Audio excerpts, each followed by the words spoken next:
Welcome to Tenor Tech, where I solve the problems you didn't even know you had. You begin by choosing the tools that control the lock screen. Pick a lock app or launcher that supports widgets and custom shortcuts. Once chosen, select one primary color and one accent to keep the design consistent. This avoids clashing visuals.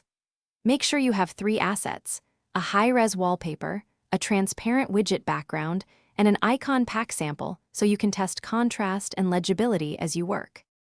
Now you arrange the elements. Position your wallpaper with a 16:9 crop or center crop so important parts aren't hidden by UI. Add a clock widget and a compact notification preview. Then add 2 quick toggles you use daily, Wi-Fi and flashlight, for example, so functionality stays handy. Make icons minimal and scale them to about 85–95%. This keeps them readable without overwhelming the background, and it preserves a clean, intentional aesthetic.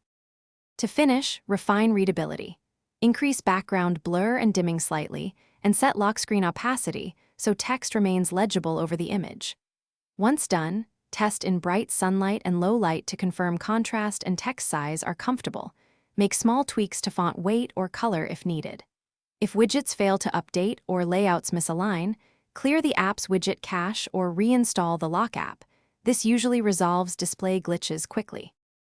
Thanks for watching. Subscribe to keep your life in tune.